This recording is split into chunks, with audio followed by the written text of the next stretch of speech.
Oui, c'est toi le Messie. Le lion de Judas.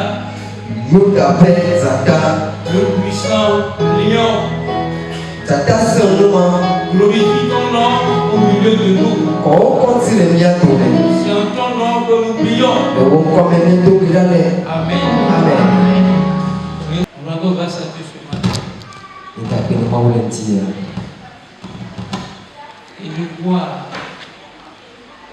que tous nos services d'adoration doivent toujours être centrés sur la personne de notre Seigneur Jésus-Christ.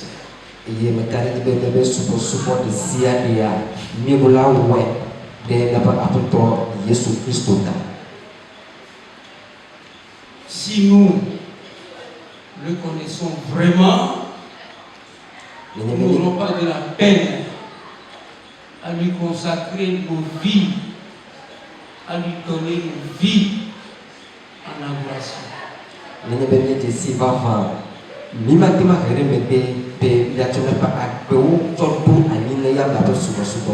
Et celui qui lui donne sa vie en adoration le proclame toujours, en tout temps et partout.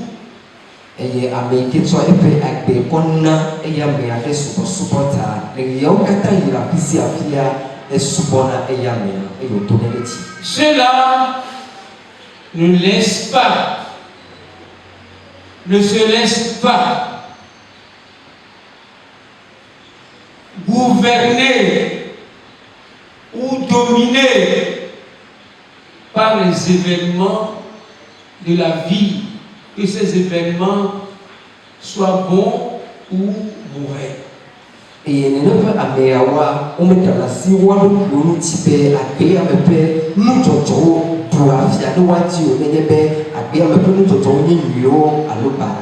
Parce qu'ils savent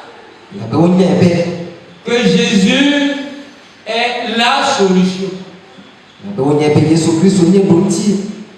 Et comme ils l'ont déjà dans leur vie,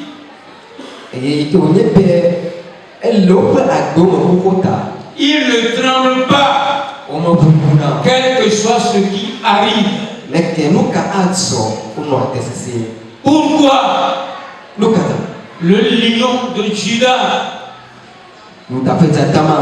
le puissant lion, est leur protecteur, est leur source de vie. Il est en eux. Ceux-là savent que c'est plutôt eux qui font la terreur que ceux qui se proclament leur ennemi.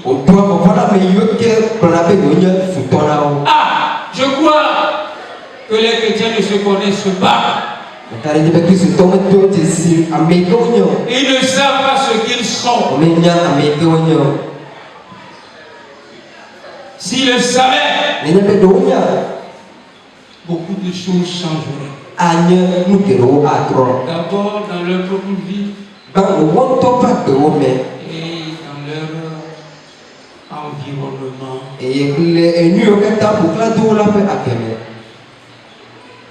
Fais cette proclamation avec moi maintenant.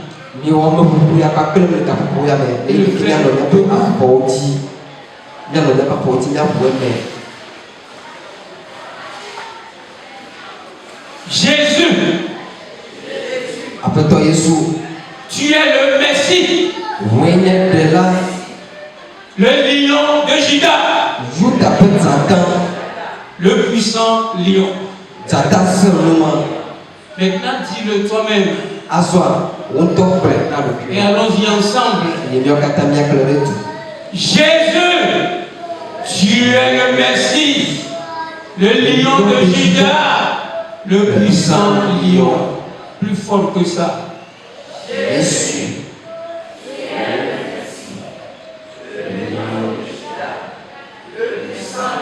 Acclamons le Seigneur. Viens vous asseoir.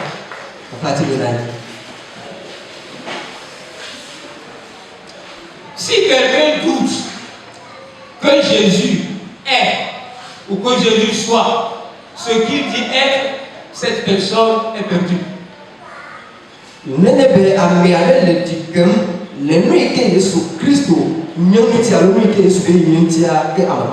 Parce que tout ce qui nous entoure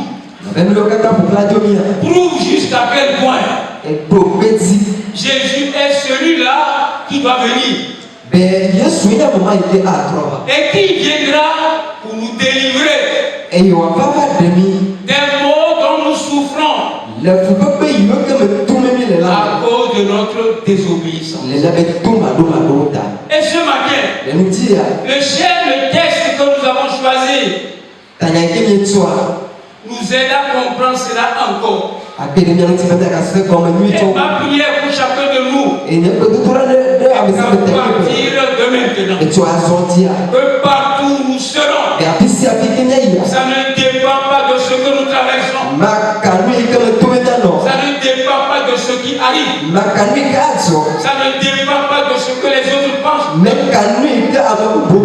ça ne dépend pas de ce que nous n'avons pas, ça ne dépend pas de ce que nous avons, ça n'a rien à voir avec le nom que nous portons, ni avec notre position. Nous ferons notre cette proclamation et en tout temps nous crierons haut et fort, même si c'est seulement dans notre cœur et que les gens ne l'attendent pas.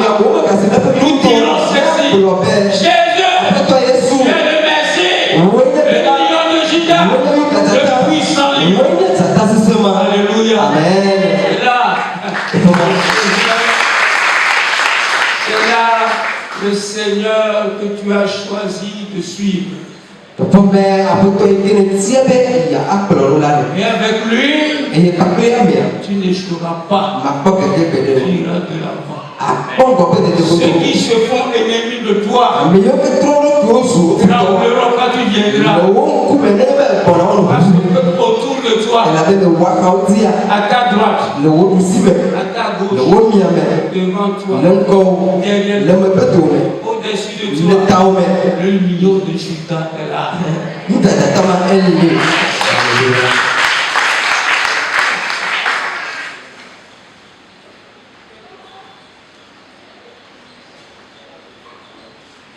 Quand Jésus était encore sur terre,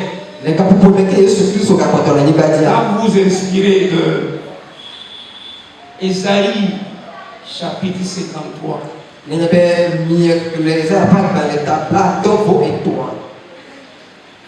Il n'a rien pour plaire à l'homme. Il n'a rien pour attirer. Et il faisait partie de ceux dont on ne faisait aucun cas. Et il était même méprisé. Mais dans le texte que nous venons de lire, nous trouvons quelque chose d'étonnant.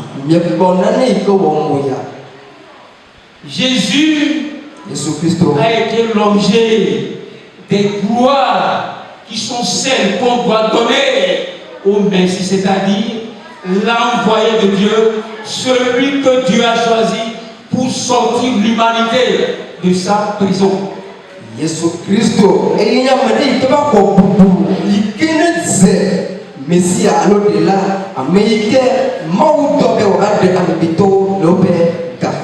Trois évidences nous le montrent dans le texte qu'on a lu.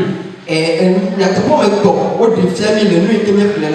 dans tous ces niveaux-là, il a reçu la gloire que personne n'a reçue sur la terre. Quand vous Lisez le texte depuis le verset 1. D'abord, il a reçu quoi? Une offrande prophétique. J'ai déjà prêché ça ici il n'y a pas longtemps. L'offrande prophétique. La deuxième chose que nous voyons dans le texte, il a reçu aussi un accueil prophétique. Parce que cet accueil a été annoncé déjà des centaines d'années auparavant. Et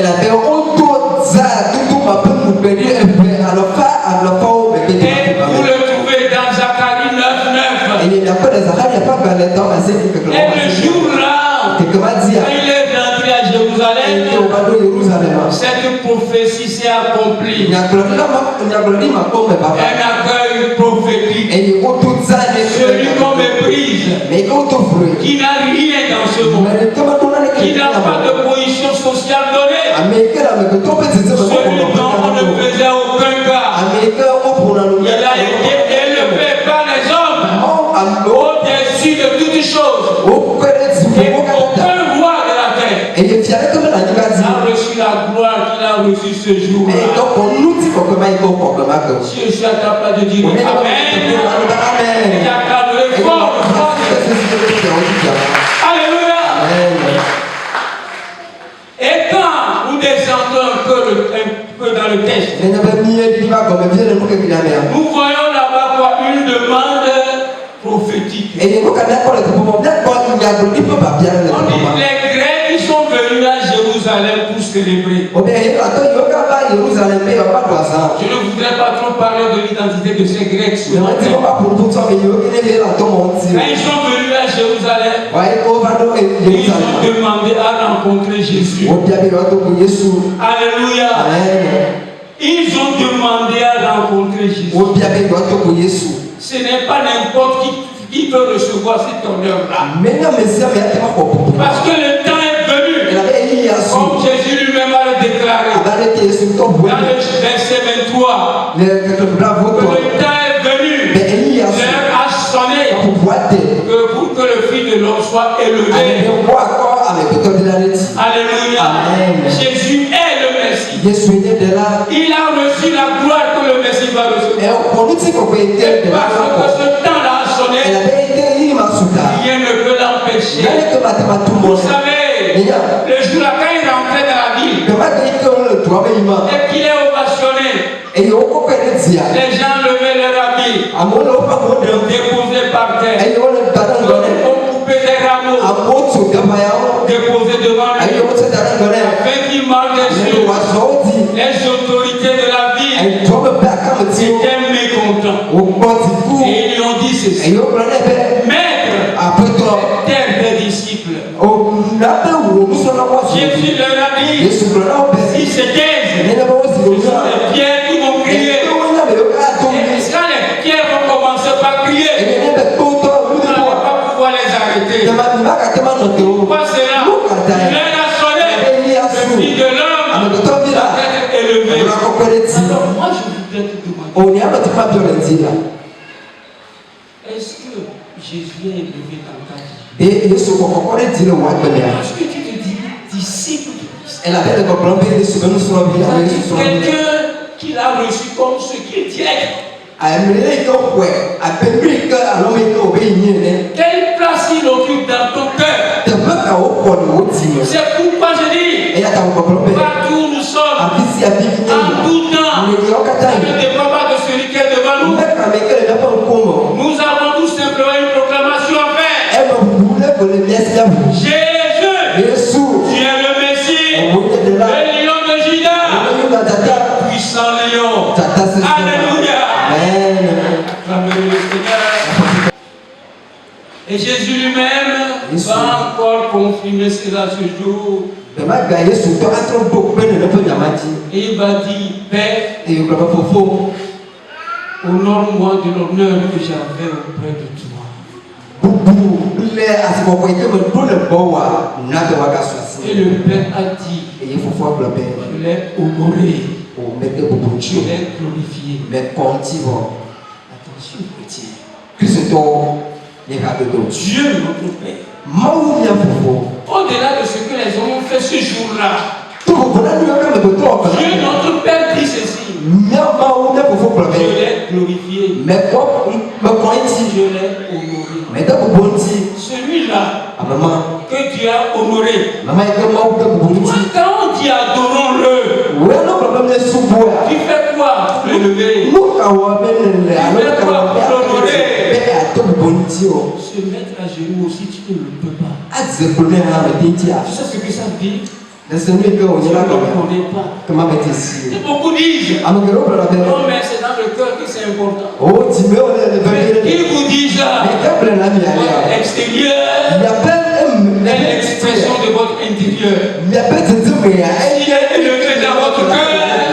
S'il est élevé dans votre cœur, vous montrez sera par votre physique. Se mettre à genoux devant lui ne sera pas difficile. Et vous ne direz même pas. C'est dans mon cœur qu'il est. Si tu n'arrives pas à le montrer physiquement, ça veut dire que même dans ton cœur, tu n'es pas élevé. À moins que tu sois malade. Et que tu ne peux pas te montrer. Là, il te comprend. Mais si tu es en forme et que tu peux faire la génuflexion, pourquoi ne pas le faire? Pourquoi ne pas enlever notre habit et jeter devant lui? Pourquoi disons-nous ceci? Nous n'allons pas vous salir parce que nous sommes quelqu'un. Dieu l'a honoré.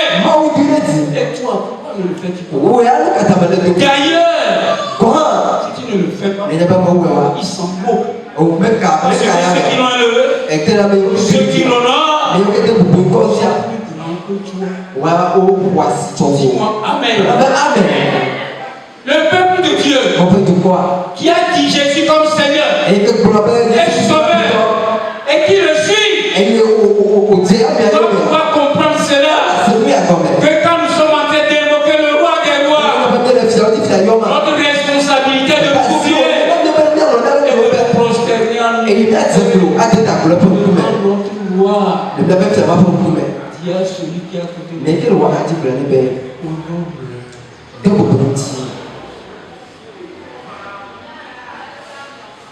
dis-le bien. Tu peux le dire encore? Et après que tu as dit je l'ai honoré, le Père a dit je l'ai honoré, il a encore dit je vais le glorifier encore. Acclame le Seigneur.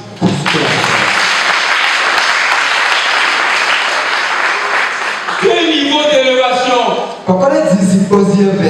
La première élévation est l'élévation qui est liée à notre vocation,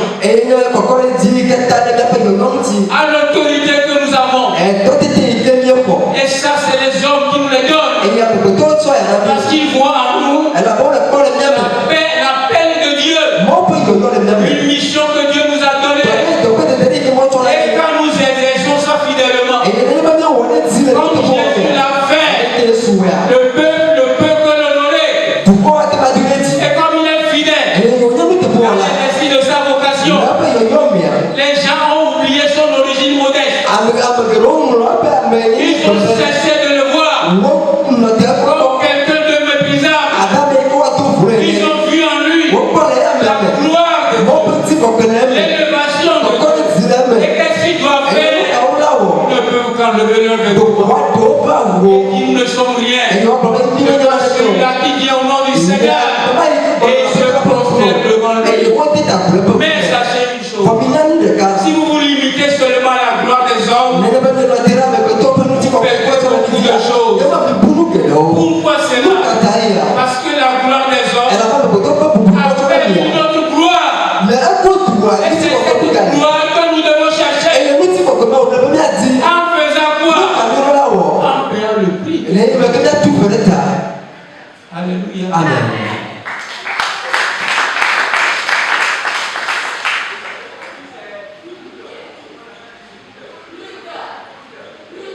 Et cette seconde gloire, c'est ce que nous appelons la gloire méritée. Et ça, c'est le mérite que Dieu reconnaît à ceux qui lui sont fidèles. Quand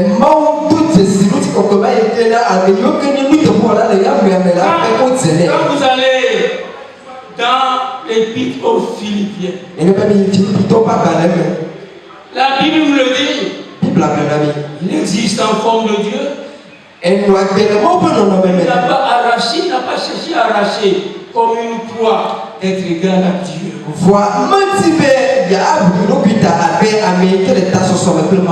Il a la forme de serviteur. Il est devenu serviteur. Il a accepté d'aller jusqu'à la mort. La mort de la croix. Et la Bible continue en disant, c'est pourquoi. C'est-à-dire, s'il n'avait pas fait tout cela, cette gloire-là ne viendra pas.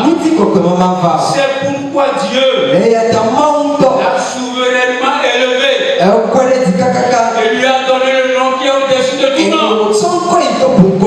Fait au nom de Jésus, où je vous fléchisse sous la terre, dans les cieux, que toute la nous proclame que Jésus est Seigneur. Fais comme cela, tu es glorifié. C'est pour ça que tu es là. Tu es là pour proclamer la grandeur de Jésus-Christ. Proclamer qu'il est le Messie. Pas seulement oralement, mais par tes gestes, tes comportements, partout, et en tout temps. Fais comme cela. Dieu est content. Et il dit ceci, le Fils est honoré. Il va vous dire une chose. Tous ceux qui font la joie de Dieu héritent toujours des torrents de bénédiction. C'est pourquoi la Bible dit, la joie de l'Éternel est votre force. Alléluia. Amen. Mon principe ce matin dit, qui connaît Jésus, le divin Messie, s'identifie à lui avec joie. Jésus Christ et de la Mao de lama Mao fait à Metatiama et toi Jésus et il y a donc les sous le petit. Lisons-le ensemble. Qui connaît Jésus, le divin Messie, s'identifie à lui avec joie. Je ne vous entends pas. Ne me demandez pas ce mot. Il y a trop de encore. Qui connaît Jésus, le divin Messie, s'identifie à lui avec joie. Plus fort. Qui connaît Jésus, le divin Messie, s'identifie à lui avec joie. Alléluia. Amen. Jésus a résumé ça en disant ceci. Jésus l'est pour vous et au globe. Et c'est dans le texte qu'on a lu. Et il est clair. Tout là. Celui qui me suit doit rester avec moi. Celui qui veut être avec moi doit me suivre. Si quelqu'un veut être avec moi, qu'il me suive. Suivre veut dire quoi?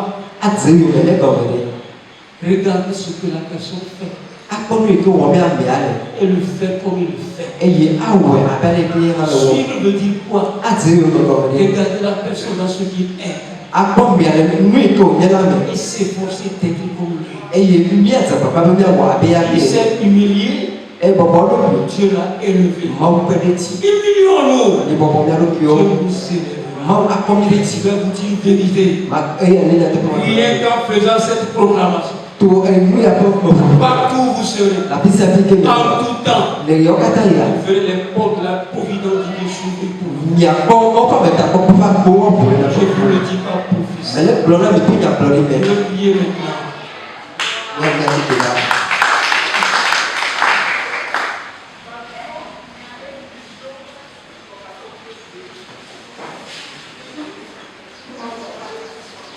Commence à parler à Dieu.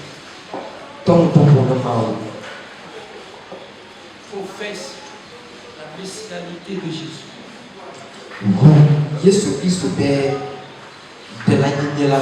Parle-nous. Dis-lui Jésus, tu es le Messie. Le lion de Juda. Le puissant.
Manifeste ta messianité